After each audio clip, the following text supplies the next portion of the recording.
मोक्षमार्गस्य नेतारम् भेत्तारं कर्मभूभृताम्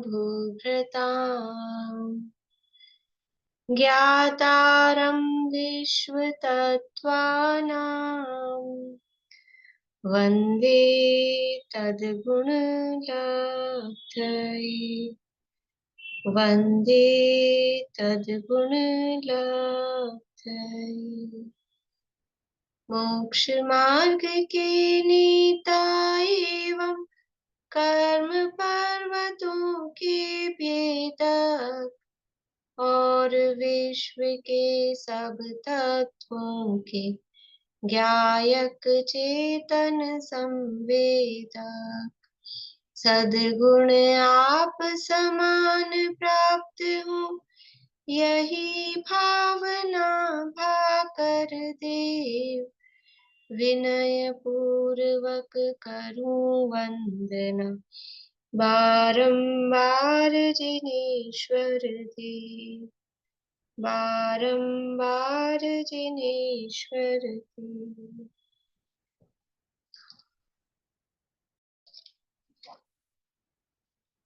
तत्वार्थ सूत्र नामक के महाशास्त्र है आचार्य उमा स्वामी देव द्वारा रचित। इसके अंतर्गत तीसरा अध्याय अपना चल रहा है और उसमें जो भरत और ऐरावत क्षेत्रों में षटकाल का परिवर्तन होता है वो हम देख रहे हैं। लगभग अंतिम प्रकरण उसका अपना चल रहा है। अवसर्पणी के 6 कालों की चर्चा हमने की थी। अवसर्पणी काल जो कि ह्रास का काल है, इसमें जीवों की आयु, शरीर की ऊंचाई, शरीर की ताकत इत्यादि, बुद्धि, वो सब घटती हुई जाती है। उसके 6 कालों की चर्चा की और उसमें अंत का जो काल था दुखमा दुखमा नाम का, उसमें अंत में प्रलय होती है, यानी जो कुछ भी है वो सब कुछ समाप्त हो जाता है और फिर भी कुछ जीव वहां पर शेष बचते हैं, जिनकी आयु होती है शेष, वो जीव शेष बचते हैं। और फिर पिछली क्लास में हमने जो ये हुंडाव सर्पणी काल इस बार है, तो उस हुंडाव सर्पणी काल के विशेषताओं की चर्चा भी की थी। कुछ नारद और रुद्र के संबंध में भी विशेष चर्चाएं की थी। इस तरह से ये अवसर्पणी काल की चर्चा अपनी हुई थी। अब अवसर्पणी काल यानी ये जो प्रलय 7-7 दिन तक, 49 दिन तक ये प्रलय होती है, सब कुछ नष्ट हो जाता है, अलग अलग प्रकार की बारिशें और ये सब होती है। फिर जब ये पूरा होता है उसके अगले ही दिन से उत्सर्पणी काल प्रारंभ हो जाता है। ये 49 दिन पूरे होते हैं, अगले ही दिन से उत्सर्पणी काल प्रारंभ हो जाता है।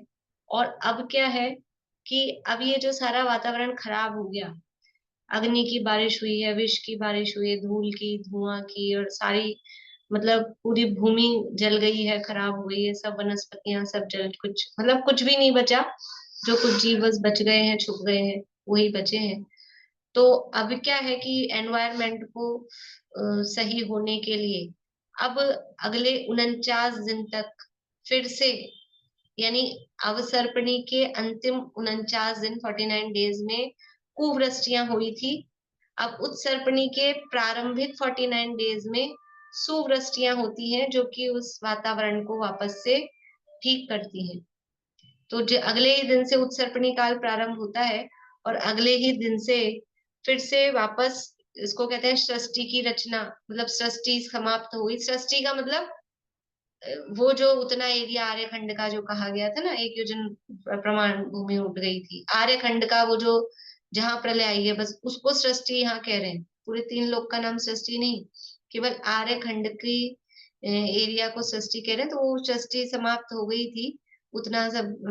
सृष्टि का मतलब वो भी है कि जो जो रचनाएं यहाँ थी, पर्वत, नदी, पहाड़, जो जो सब कुछ, सब खत्म हो गया। तो सृष्टि की रचना पुनः प्रारंभ होती है और प्रारंभिक 49 डेज में वही 7-7 दिन तक अब अच्छी वर्षाएं, सुवृष्टियां होती हैं। तो वो किस किस की होती हैं उसमें, सुखोत्पादक जल की, मतलब उसको पुष्कर बोलते हैं। पुष्कर मतलब कोई अच्छा जो सुख उत्पन्न करने वाला, इस तरह की सुखोत्पादक कोई जल हो। देखिए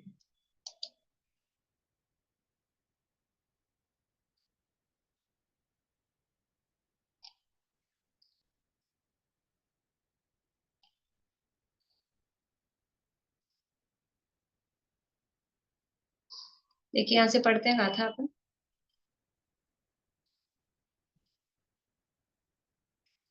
उत्सर्पणी काल के प्रारंभ में पुष्कर मेघ, ये पुष्कर वर्ड था, हाँ, पुष्कर मेघ 7 दिन पर्यंत सुखोत्पादक जल बरसाते हैं, जिससे वज्राग्नि से जली हुई संपूर्ण पृथ्वी शीतल हो जाती है। वो अग्नि, सबसे लास्ट में अग्नि की बारिश हुई थी ना, लास्ट वाली, तो वो अग्नि से सारी पृथ्वी एकदम गर्म और जल गई, ऐसी हो गई थी। तो जो गर्म हो रही थी सारी धरती, वो उस पुष्कर मेघों की वर्षा के कारण वो सब शीतल हो जाती है। फिर उसके बाद शीर मेघ 7 दिन तक ही शीर जल की वर्षा करते हैं। इस प्रकार शीर जल से भरी हुई यह पृथ्वी उत्तम कांति युक्त हो जाती है। तो शीर जल मतलब दूध की जैसे पानी की, तो उससे उसमें थोड़ी चिकनाई आती है, शाइनिंग आती है। इसके पश्चात 7 दिन पर्यंत अमृत मेघ, अमृत की वर्षा करते हैं। जब प्रलय थी तब किसकी वर्षा हुई थी? प्रलय के समय में विष की वर्षा हुई थी, जहर की वर्षा हुई थी। अभी यहाँ पर अमृत की वर्षा हो रही है। तो अमृत मेघ अमृत की वर्षा करते हैं, और उससे फिर लता आदि थोड़े कुछ यानी ये पौधे वगैरह कुछ उगने लगते हैं। इसके बाद में रस मेघ 7 दिन पर्यंत दिव्य रस की वर्षा करते हैं।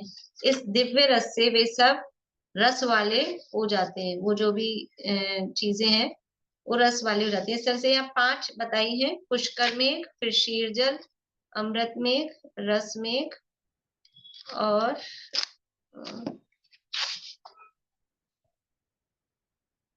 इसके बाद में सुगंधित जल, और अन्य ग्रंथों में आता है। अब यहाँ नाम तो 5 के ही आते हैं कि किस किस की वर्षा हो रही है, लेकिन 7 7 दिन तक, अब जो ये रस मेघ है, तो हो सकता है अलग अलग टाइप के रसों की होती हो, पर जो प्रमाण है वो 49 दिन तक वर्षाएं होती है। 49 दिन तक वर्षा होती है, तो 7 7 दिन तक 7 7 चीजों की होती है, पर यहाँ नाम 4 या 5 के ही मिलते हैं। त्रिलोक सार में भी 4 या 5 ही नाम है। तो समझ लेंगे, समझ लेना चाहिए कि यथा योग्य जो भी कुछ और बारिश होती है, मतलब अच्छी वर्षाएं और होती है। देखिए ये त्रिलोक सार है, पहले त्रिलोपन्नति था। ये देखिए यहाँ उत्सर्पणी के प्रथम काल में मेघ क्रमशः जल, दूध, घी, अमृत और रस की वर्षा, यहाँ पर ये अलग नाम दिए हैं, तो भी ये 5 ही हैं। जल, दूध, घी, अमृत और रस की वर्षा 7 7 दिन तक करते हैं। इस काल में स्थित जीव नग्न रहने वाले और मिट्टी का आहार करने वाले होते हैं। तो यहाँ पर भी ये 5 नाम दिए, ये भी नाम लिख सकते हैं, जल की, दूध की, घी की, अमृत की और रस की वर्षा। पर होती है 49 डेज तक, इतना है, क्योंकि सब जगह 49 दिन का ही प्रमाण मिलता है। तो अब वो 5 चीजें हैं, 7 7 दिन तक हो रही है, तो 35 ही हो रहा है। तो और समझ लो 14 दिन कुछ और वर्षा, इसके अलावा भी कोई अच्छी ही जल की या रस की इस तरह से कोई वर्षा होती। स्मिता आंटी आप क्या कुछ कहना चाह रहे हैं? पहले आपने साध लिखवाई हुई है ना, उसकी और लिखवाई है दिव्य रसों की, औषधियों की, सुगंधित जल की और शीतल जल की। हाँ वो यहाँ पे भी ये जो संजीव जी वाली है ना, इसमें इन्होंने लोक विभाग से लिखा है, तो इसमें भी नाम तो इन्होंने 5 दिए हैं। तो वो मैंने जब पहले लिखाया था तो इधर उधर से मिला के 5 मतलब 7 कर लिए थे वो, पर नाम 5 के आते। इसमें इन्होंने दिया पुष्कर, शीर, अमृत, रस और औषधि, ऐसा। तो वो समझ लीजिए, इसीलिए औषधि और सुगंधित जल ये और कर लीजिए उसमें, हो जाएंगे फिर 7। फिर से देखते हैं किस किस की वर्षा होती है। तो सुगंधित जल की, शीर की, अमृत की, दिव्य रस की, औषधि की और घी की, और पहले में पुष्कर जल है और लास्ट में फिर सुगंधित जल। तो वो 2 तरह के जल अलग अलग हो जाएंगे। सबसे पहले सुगंधित जल, फिर शीर, फिर घी, अमृत, औषधि और दिव्य रस, और फिर सुगंधित जल। इस तरह से वो 7 7 दिन तक, मतलब इसमें कोई खास बात नहीं है, जो भी होती हो, कोई पहले होती हो कोई बाद में होती हो, जैसा भी, थोड़े प्रमाण आगे पीछे भी मिल सकते हैं, लेकिन मतलब ये भाव उसका ये है कि अब अच्छी चीजों की वर्षा हो रही है, जिससे कि भूमि भी उपजाऊ हो, वातावरण भी अच्छा बने, क्योंकि वातावरण सारा जहरीला और बिल्कुल ऐसा हो गया है कि अब उसमें सांस लेने में भी अजीब, मतलब जहरीली सांस है इस तरह का। तो वो वातावरण सारा अच्छा हो, भूमि भी उससे अच्छी हो, जो कि वनस्पतियां होने के योग्य हो जाए, उस तरह की वर्षा होती है। फिर से बोल देती हूँ। सबसे पहले पुष्कर यानी सुखोत्पादक जल की, फिर क्षीर की, फिर घी की, अमृत की, औषधि की, और दिव्य रस की, और सुगंधित जल की। इस तरह से 7 प्रकार की वर्षाएं, ये उत्सर्पणी के पहले ही दिन से 49 दिन तक ये 7 प्रकार की वर्षाएं, इनको सुवृष्टियां बोलते हैं। ये सुवृष्टियां होती हैं तो सारा वातावरण अच्छा हो जाता है, सृष्टि वापस से, सृष्टि की रचना, देखो हेडिंग दिया, सृष्टि रचना का प्रारंभ। तो ये सब, ये औषधियों से भरी हुई ये जो भूमि है, ये जो वर्षा हुई ना, उससे वो भूमि वापस से सुस्वाद रूप परिणत हो जाती है। और फिर ये अच्छी जो गंध आई ना, थोड़ा वातावरण अच्छा हुआ, तो वो जो मनुष्य तिरंज गुफाओं में छुपे गए थे, वो गुफाओं से बाहर निकल आते हैं। अब उस समय उनका रहन सहन और खाना पीना क्या होता है? उस समय स्त्री, मनुष्य और तिर्यंच नग्न रहकर पशुओं जैसा आचरण करते हुए शुद्धित होकर वन प्रदेशों में मत्त यानी धतूरे आदि वृक्षों के फल, मूल और पत्ते आदि खाते हैं। देखो काल कौन सा चल रहा है अभी भी? काल वही चल रहा है, दुखमा दुखमा। भले ही अच्छी वर्षा वगैरह हो गई, तो वो जिस समय प्रलय आई थी, उस प्रलय से पहले वो कैसे रहते थे? वही तो जीव वापस निकल के आए हैं। तो वो सब नग्न रहते थे, पशुओं जैसी प्रवृत्ति थी, खाने पीने का भी कोई हिसाब किताब नहीं था, क्योंकि तभी ना अग्नि थी ना वनस्पतियां थी, सब ऐसा ही था। तो वो निकल के आए हैं, तब भी अभी वैसी स्थिति है। तो वही नग्न है, पशुओं जैसा जीवन है। कोई यानी माता पुत्र पत्नी इस तरह का कोई व्यवहार नहीं है। सबके साथ काम सेवन, कुछ भी उठा के खाना, तो ये धतूरा आदि जो भी और मिल रहा है खाने को, वो स्थिति वैसी ही है अभी छठे काल, क्योंकि काल छठा मतलब दुखमा दुखमा ही है, इसलिए वो स्थिति रहती है।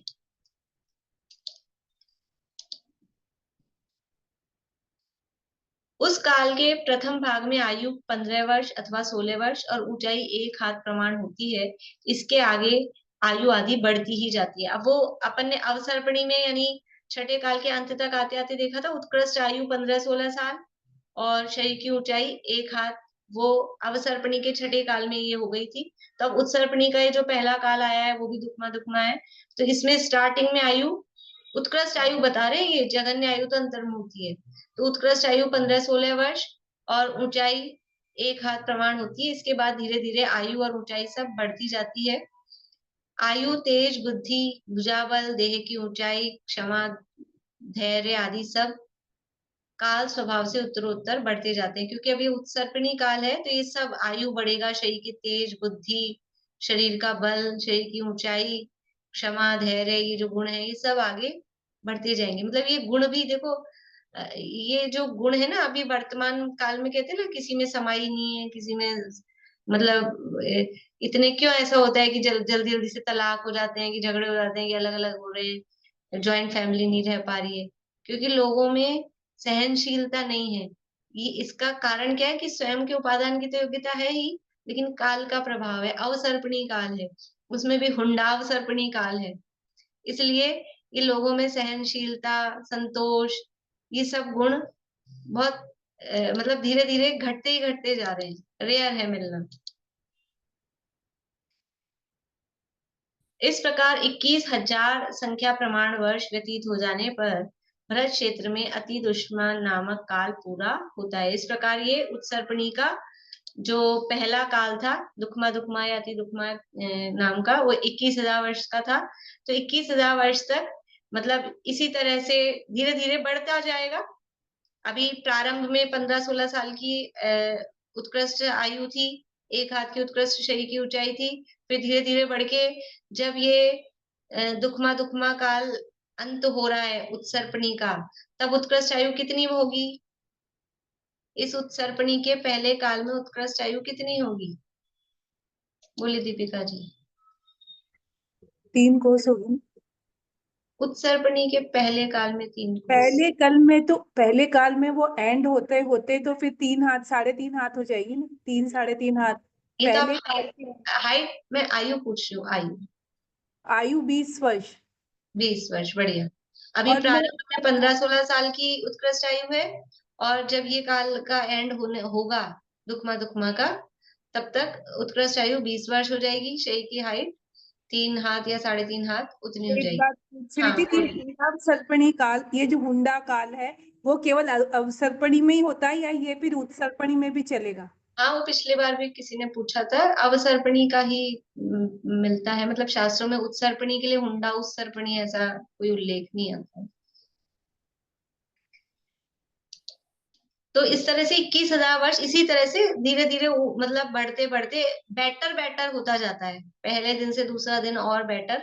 यद्यपि स्थिति कुछ बदल, कहा ऐसे बेटर का मतलब कोई बहुत अच्छा वो होगा वो नहीं है। जो छठे काल में रहेगा वहां, यहाँ अभी अवसर्पणी में वैसा ही वहां होगा, लेकिन फिर भी धीरे धीरे ये चीजें सब बढ़ती जाएगी। और इसके बाद में 21,000 वर्ष बाद फिर उत्सर्पणी का दूसरा दुखमा नामक काल प्रारंभ होता है। बोलिए। मैम इसमें कल की नहीं होंगे ना? अब थोड़ी अभी होंगी तो कल की। नहीं, इसमें नहीं नहीं। होंगे, वो अवसर्पणी में विध्वंस करने के लिए ही।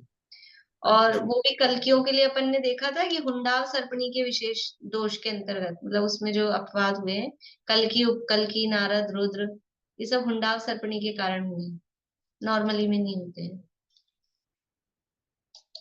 फिर जब ये, बोलिए आप ही बोलिए। तो यहाँ हुंडासर्पणी काल खत्म हो जाएगा उत्सर्पणी काल में?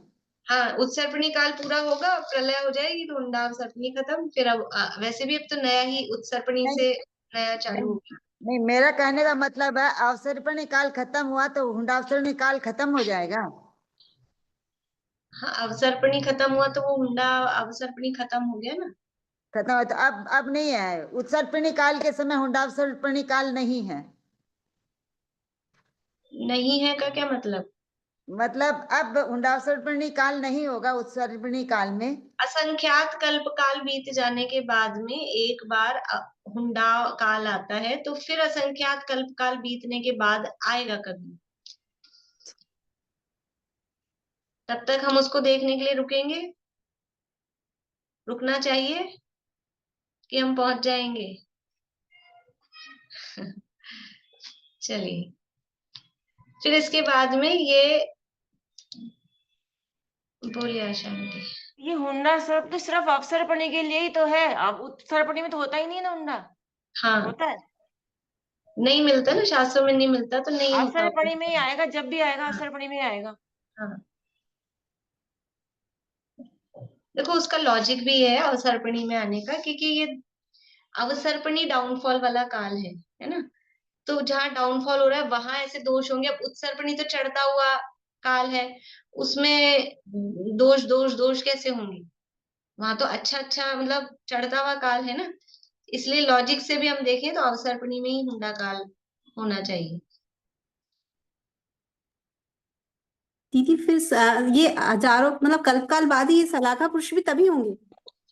नहीं नहीं, शलाका पुरुष हुंडा काल के दोष के कारण नहीं हुए हैं। हुंडा काल के दोष के कारण जो काम हुए वो कोई जरूरी नहीं अगला जो हुंडा सर्पणी आएगा असंख्यात कल्प काल बाद उसमें यही वाले दोष हों, ऐसा जरूरी नहीं है। इस बार क्योंकि हुंडा काल था तो ये कुछ काम हुए हैं अलग, अगले जब कभी आएगा तो उसमें जो कुछ होंगे तो होंगे। पर ये जो महापुरुष हैं ये तो नॉर्मल है, 63 सलाका पुरुष तो होंगे ही होंगे। कुलकर दीदी फिर कुलकर कुलकर भी होंगे? हाँ, कुलकर भी होंगे ना। कुलकर कोई हुंडा सर्पणी के दोष से नहीं हुए हैं। कुलकर तो उत्सर्पणी में भी होंगे। अभी अपन कर रहे हैं चर्चा, आप लोग आगे बढ़ने नहीं दे रहे, एक के बाद एक हाथ खड़े हो जाए। बोलिए। नहीं, ये कुलकर तक ऐरावत पहुंचने ही नहीं पा रहे अपन। मतलब ऐरावत क्षेत्र में भी ऐसा ही काल चल रहा है हुंडा अवसर्पिणी वाला, या सिर्फ भरत क्षेत्र के इसमें चल रहा है? देखो, और कहा तो ऐसा जाता है कि जैसी परिस्थितियां यहाँ चलती हैं वैसा ही वहां है, लेकिन अब वहां हुंडा चल रहा है नहीं चल रहा है, इस बारे में ऐसा कोई शास्त्रों में उल्लेख मेरे देखने में तो नहीं आया। कि वहां, और ये भी सुनी सुनाई बातें, मतलब ऐसा कि जैसा यहाँ चल रहा है वैसा का वैसा वहां, लेकिन ऐसा मतलब रचना सेम है और काल चक्र का परिवर्तन भी सेम होता है। अब वो हुंडापना वहां पर भी है या नहीं है, ऐसा विशेष उल्लेख देखने में नहीं आया मुझे। तिथियां भी सेम ही होती है, मतलब काल सेम होता है क्या वहां भी? 49 दिन बारिश, खत्म होना। हाँ, वो सब चीजें तो सेम ही होंगी, क्योंकि हम्म, वो जो प्रलय का ये जो प्रोसेसिंग है, हम्म, तो वो तो सब हम्म, सेम होगा। हम्म, पर मतलब कुछ लोग ऐसा ही प्रश्न करते हैं, जैसे अभी हम यहाँ बैठ के पढ़ रहे हैं, जूम पे पढ़ रहे हैं और मंदिर में जाते हैं, तो वैसा वहां भी अब यथा योग्य जो भी है चलता होगा वहां भी, क्योंकि यही काल है, पंचम काल चल रहा है, तो जिस तरह की धार्मिक प्रवृत्तियां यहाँ होती है उस टाइप की वहां होती होगी ऐसा।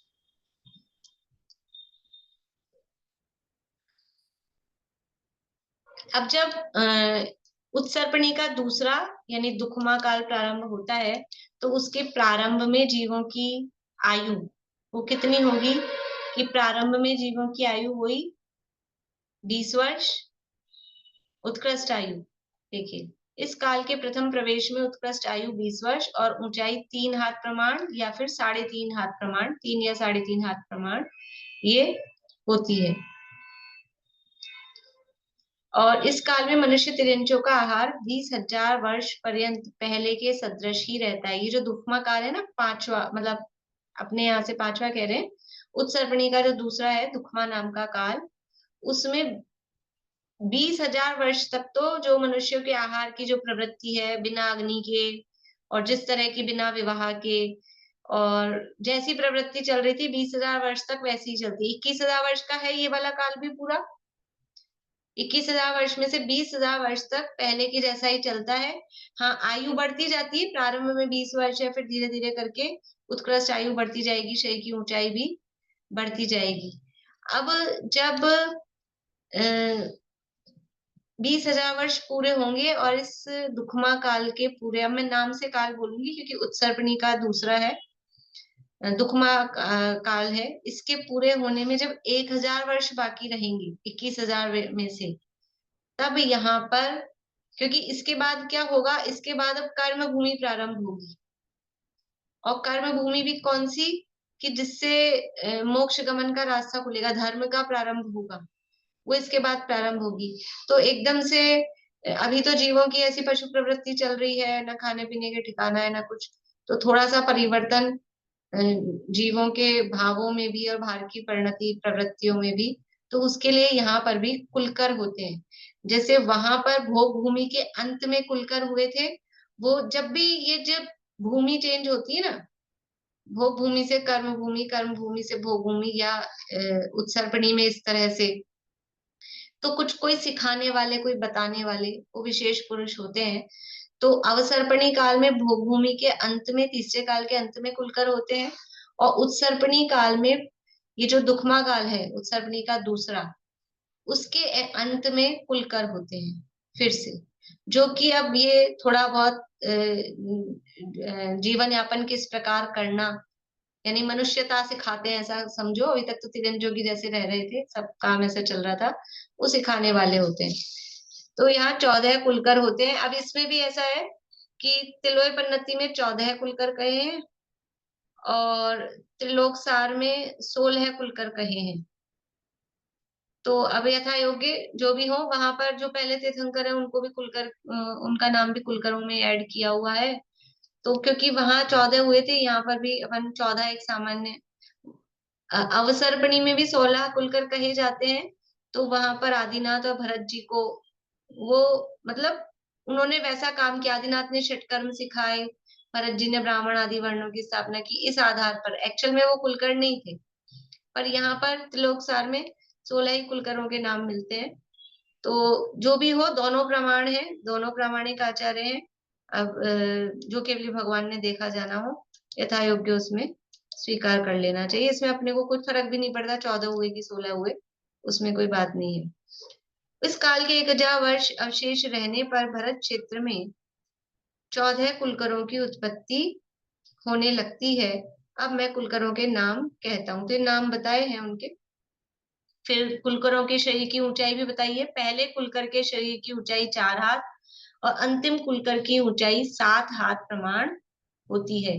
क्योंकि अभी ये दुखमा काल चल रहा है, तो दुखमा काल के अंत मतलब देखो, जो यहाँ का दुखमा काल का प्रारंभ था अवसर्पणी का, उस समय की जो आयु और हाइट थी वो उत्सर्पणी के दुखमा काल के अंत में वही मिलेगी। तो अपने यहाँ पर पंचम काल के प्रारंभ में अभी शरीर की हाइट और आयु कितनी है? पंचम काल के प्रारंभ में शरीर की हाइट और आयु लिखी है ना आप लोगों ने, कितनी है? बोलिए, लिखिए आपने अनीता जी।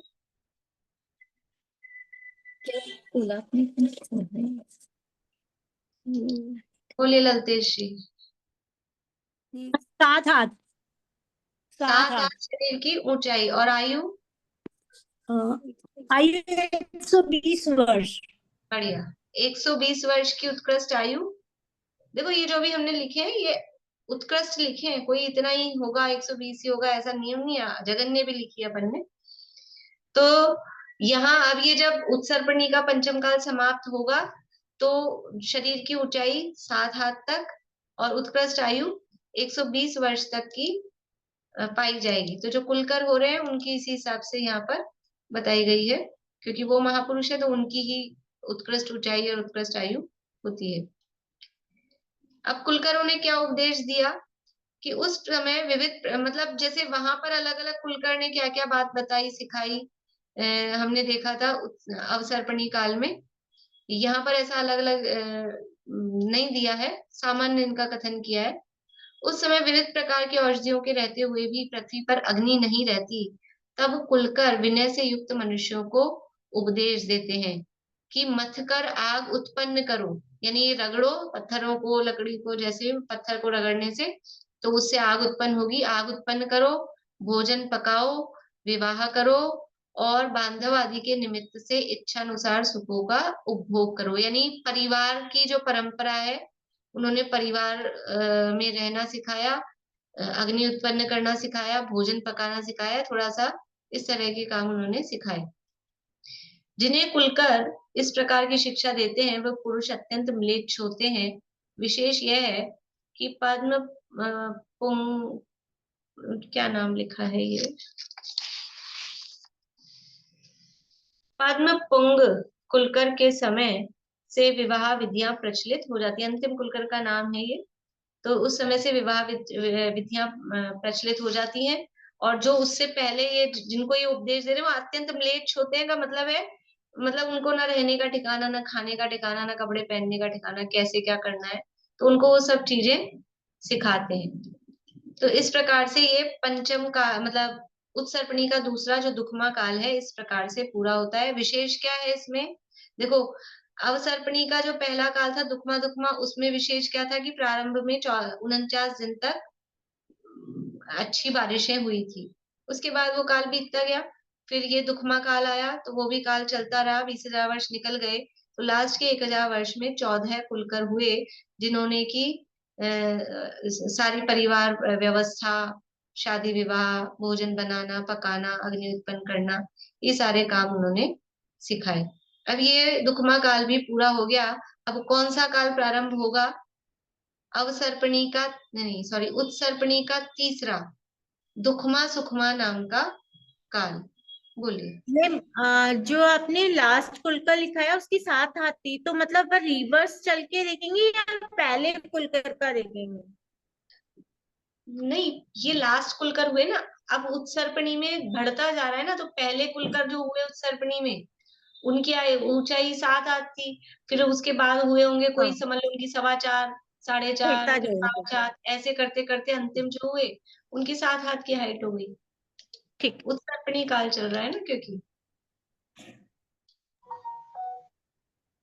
अब इस हिसाब से तो बताओ अवसर्पणी में ज्यादा अच्छा टाइम था ना, क्योंकि हाँ भूगोल में तो दोनों जगह सेम है।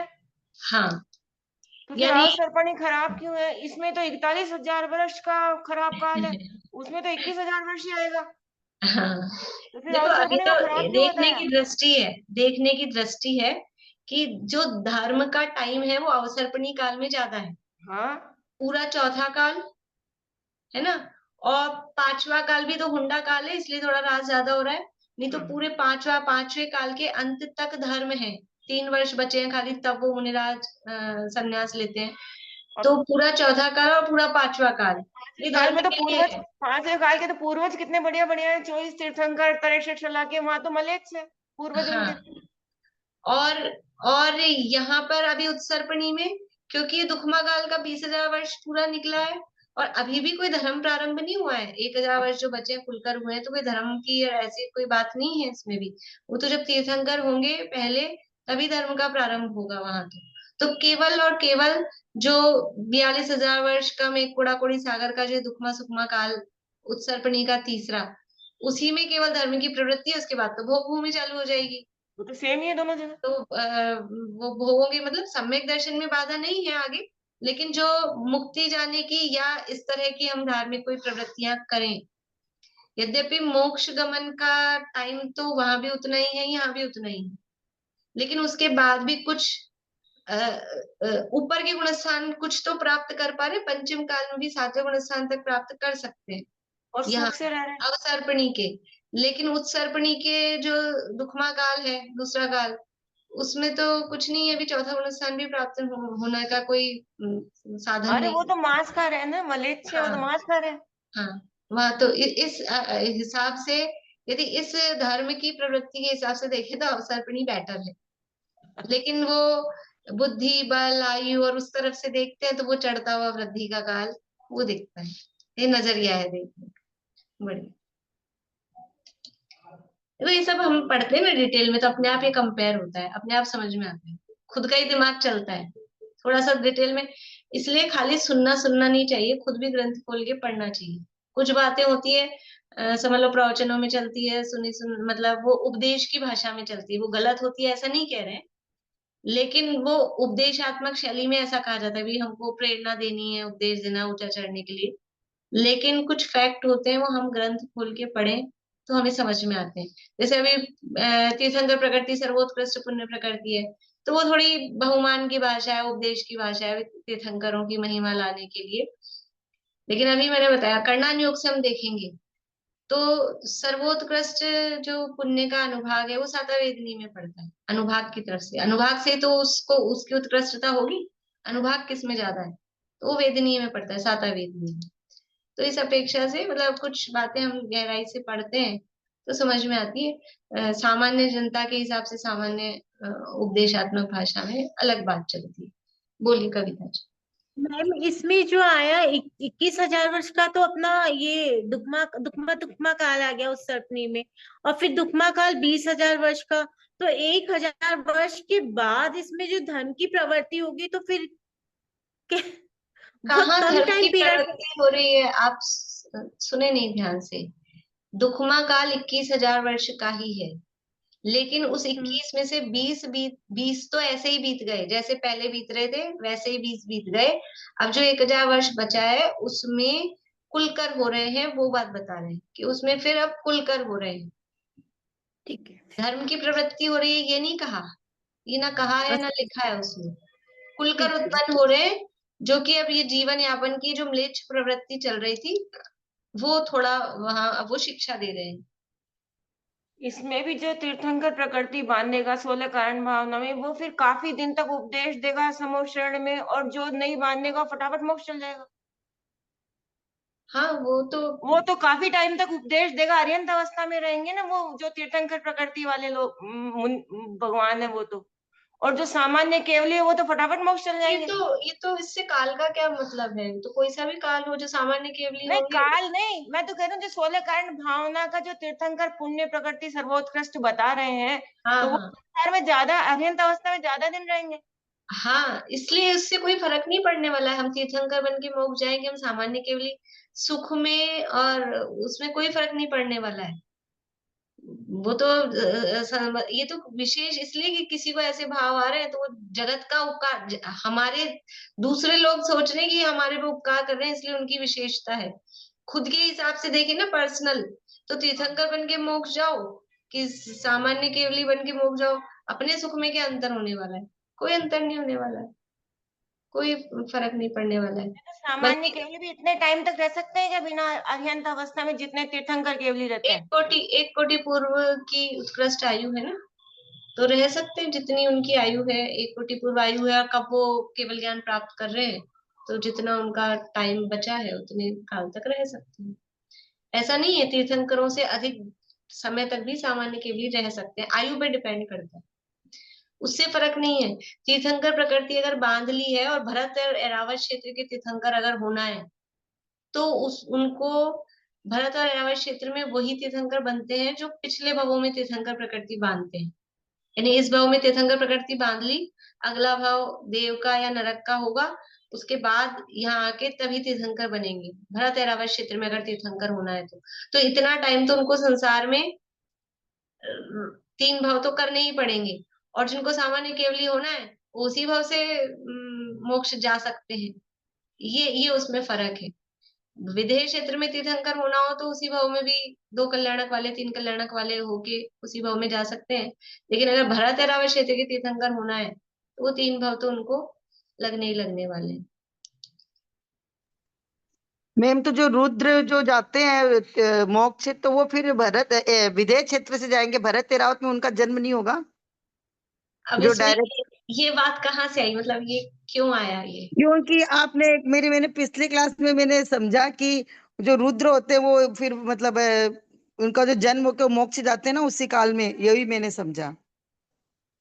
रुद्र उसी काल में मोक्ष जाते हैं, उस भाव में तो नरक जाते हैं रुद्र से मर के। तो नरक से जब आते हैं ना, नरक से जब आते हैं, ऐसा नियम मैंने नहीं कहा कि वो सभी अगले ही भाव में मोक्ष चले जाएंगे, ये कहा था वो मोक्ष जाएंगे, और वो तीर्थंकर बन के ही मोक्ष जाएंगे, ऐसा भी नियम नहीं कहा। केवल जो तीर्थंकर मतलब अरिहंत बन के।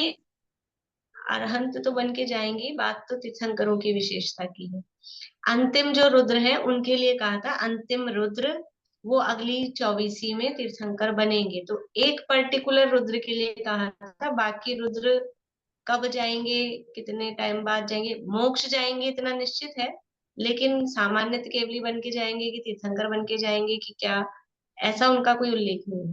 केवल अंतिम रुद्र की बात है। ठीक है। और मैम, एक जो पंचम काल है, तो मतलब पंचम काल तो पूरा ही अपोजिट है उत्सर्पणी और अवसर्पणी का।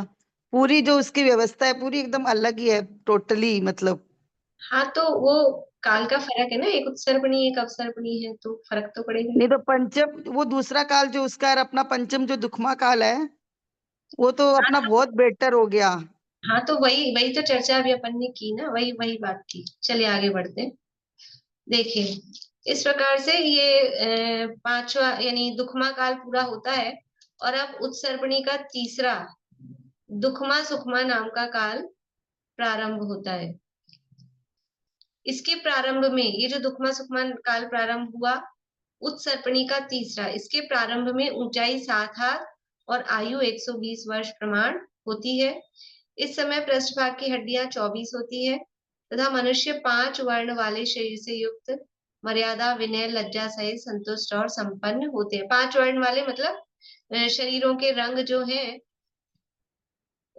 आपको भोग भूमि की जब अपन ने देखी थी अवसर्पणी के 3 काल, उसमें शरीर के वर्ण बताए थे। पहले काल में सूर्य के समान है, दूसरे काल में रंग बताए हैं। पारुल देखो, लिखे हैं, मना मत करो, सब हाँ कर रहे हैं। अरे पहले दूसरे तीसरे काल में शरीर के वर्ण बताए हैं, तीसरी जगन्य भोग भूमि में हरित वर्ण के हैं बताया है। और फिर जो ये दुखमा सुखमा चौथा काल है, वहां 5 वर्ण के मनुष्य होते हैं। 5 वर्ण मतलब शरीर में जो 5 वर्ण अपने वर्ण के अंतर्गत बताए हैं।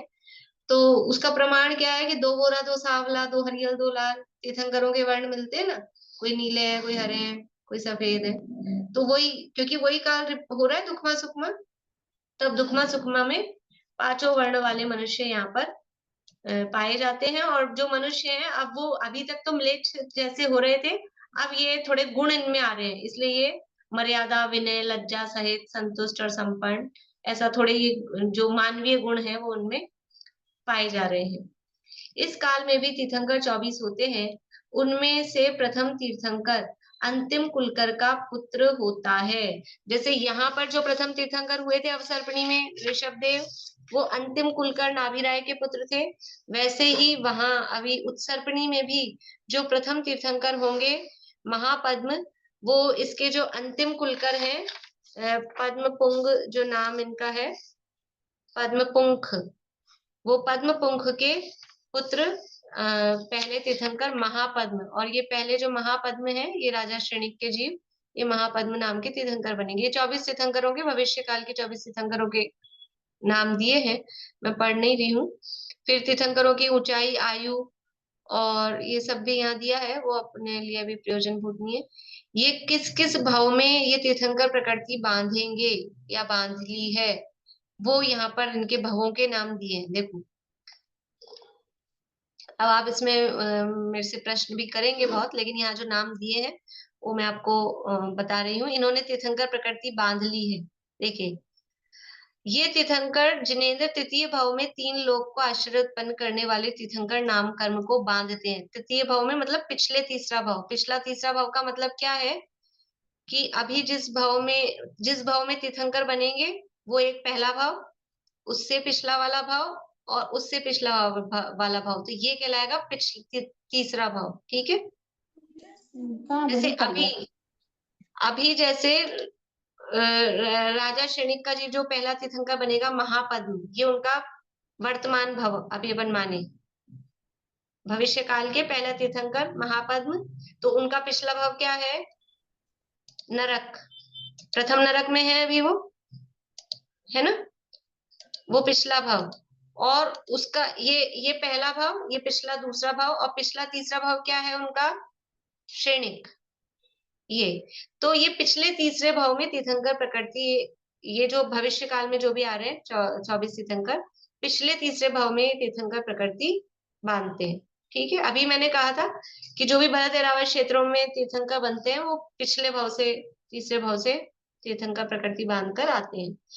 तो राजा श्रेणिक जब यहाँ थे तब उन्होंने महावीर भगवान के समर शरण में तीर्थंकर प्रकृति का बंध प्रारंभ किया था। कल अपन नियम पढ़ेंगे रत्नाकर शावकाचार्य की क्लास में कि तीर्थंकर प्रकृति का बंध का प्रारंभ कौन कर सकता है, उसके निश्चित नियम है। हर कोई नहीं कर सकता कि जो इधर से उधर थाली में माल चढ़ाए और करने लग जाए, ऐसा नहीं है। बहुत बड़ी गलतफहमी लोगों को रहती है, इसलिए सम्यक दर्शन कितना जरूरी है। मतलब अगर वो भी चाहिए, ये सम्यक तो है, वो सब सुख प्रदान करने वाला है, मतलब जो चाहिए ना वो भी सम्यक दर्शन से प्राप्त होगा।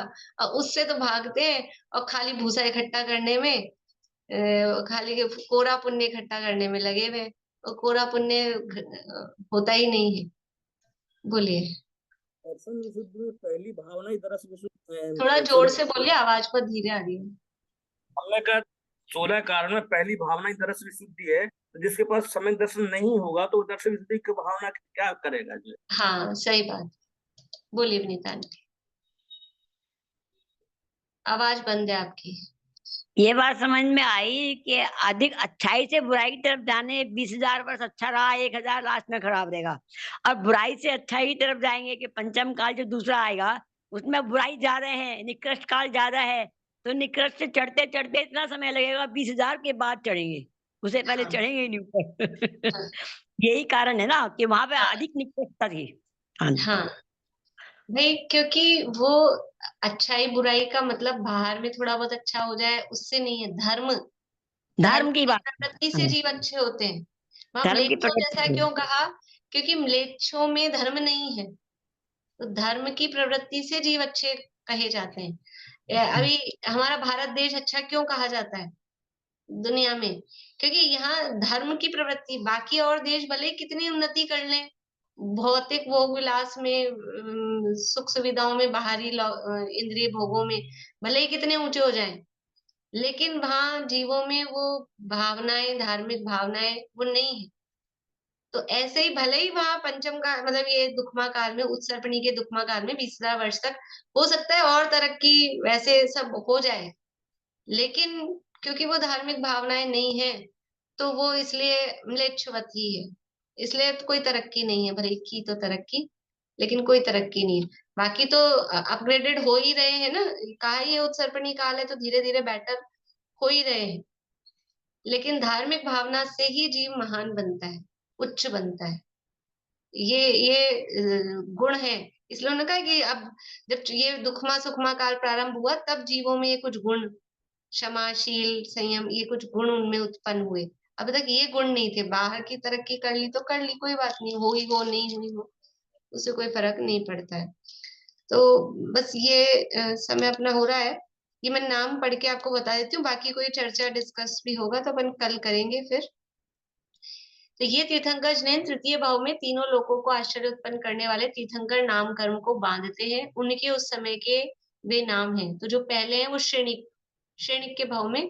फिर दूसरे कोई सुपार, अब अपन ज्यादा पहचानते नहीं, उधर जिनके पुराणों में कथाएं मिलती हैं उनका पता है। फिर उदंग के भाव में प्रोस्टिल, कृत, सूर्य, क्षत्रिय, ये नाम दिए हैं। एक मिनट, इसमें मिसप्रिंट सा है, मैं उसमें से पढ़ती हूँ। पाविल, फिर शंख, नंद, सुनंद, शशांक, सेवक, प्रेमक, अतोरण, रैवत, कृष्ण। अब ये जो 16वां नाम दिया है, 16वें तीर्थंकर, ये कृष्ण। तो कृष्ण के भाव में यहाँ दिया है, लेकिन कृष्ण अभी तीसरे नरक में है। पर उनका ये मुझे कोई ऐसा प्रमाण देखने में नहीं मिल रहा है हरिवंश पुराण वगैरह में कि उन्होंने तीर्थंकर प्रकृति बांधना प्रारंभ कर दी। तो ये वही कृष्ण है, उनका नाम वो देखना पड़ेगा। फिर है सीरी, बलराम, भगली, विगली। फिर ये है 20वें पे द्वीपायन नाम दिया है, 20वें जो भविष्य के तीर्थंकर होंगे। माणवक, नारद, स्वरूपदत्त, और अंतिम है सात्विकी पुत्र। तो ये जो अभी आप पूछ रहे थे रेणु जी, ये 24वें जो नाम दिए तीर्थंकर होंगे, उत्सर्पणी के 24वें तीर्थंकर। ये सात्विकी पुत्र, ये अंतिम रुद्र जो अभी हुए थे महावीर भगवान के काल में, ये वो है। तो इनके आधार में मैंने कहा था भविष्यकालीन ये तीर्थंकर होंगे। तो पर अब इन्होंने कब तीर्थंकर प्रकृति बांधना प्रारंभ की है, कर ली है, वो ऐसा पुराणों में विशेष उल्लेख मिलता नहीं है। तो और कुछ किसी को पढ़ने में आया कहीं प्रमाण सहित, ऐसा सुनी सुनाई नहीं, कहीं शास्त्रों में अगर प्रमाण हो, क्योंकि हमने सारे शास्त्र पढ़े नहीं है, अब ऐसा अपन दावा कर नहीं सकते। और भी इस विषय के संबंध में बहुत ग्रंथ हैं, तो कहीं किसी शास्त्र में जहां भी आई होगी, या यहाँ तो दिया है तिलोपन्नति में, तो इन्होंने भी अपने ज्ञान के आधार पे दिया है। तो इस तरह से 24 तीर्थंकर होंगे। बोलिए। ये जो संकलन ग्रंथ तत्वसुधा है, इसमें जो है त्रिलोक सार के आधार पर लिखा है कि श्री कृष्ण का जो निर्मल स्वामी नाम का 16 तीर्थंकर होगा। हाँ, वो त्रिलोक सार में भी दिया है, यहाँ पे भी दिया है, लेकिन मैंने ये कहा कि हरिवंश पुराण में देखा था, ये खोज रही थी मैं, तो हरिवंश पुराण में ऐसा कहीं भी नहीं आया कि वो नेमिनाथ भगवान के संरक्षण में कृष्ण ने तीर्थंकर प्रकृति का बंध प्रारंभ कर, मतलब करना चालू कर दिया। ऐसा ये भी तो आता है ना उसमें, जैसे श्रेणिक का आता है, तो ऐसा वो पढ़ने में नहीं आया। तो और कहीं किसी और जगह और किसी पुराण में कहीं हो तो देखेंगे। अभी मैंने थोड़ा वही देखा था हरिवंश पुराणी। तो जैसे उस काल के अंतिम कुलकर के ने जो है विवाह प्रथा शुरू करी थी, ऐसे ही यहाँ के अंतिम कुलकर ने विवाह प्रथा शुरू करी है, उसके पहले विवाह प्रथा नहीं।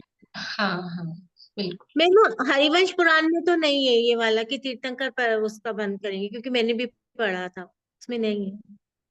हाँ, तो और कोई दूसरे पुराण वगैरह कहीं रावण देखेंगे। के लिए भी तो बोलते हैं ना कि वो भी तीर्थंकर बनेंगे। रावण अभी अपने यहाँ के नहीं बनेंगे, रावण धातकी खंड के बनेंगे।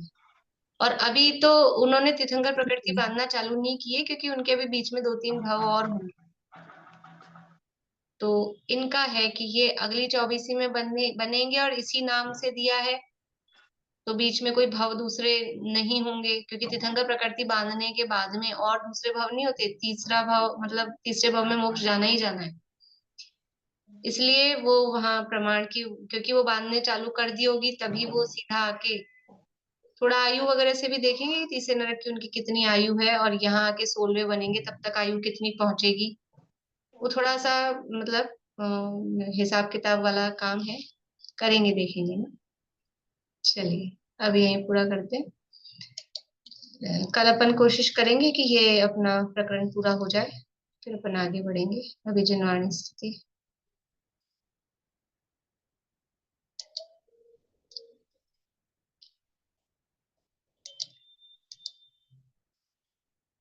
रत्नत्रमुक्ति का मार्ग है अद्भुत, चैतन्य रत्नाकर अद्भुत से अद्भुत।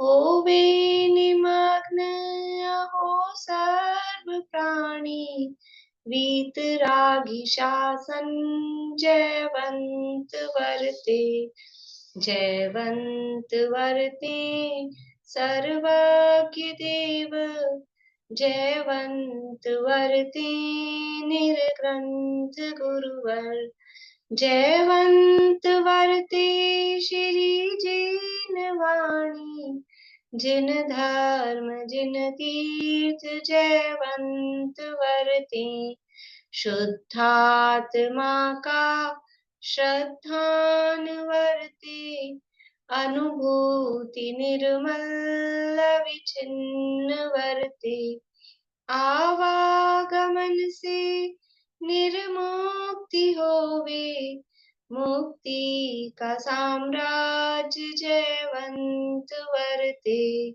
सर्वज्ञ शासन जयवंत वर्ते, निर्ग्रंथ शासन जयवंत वर्ते।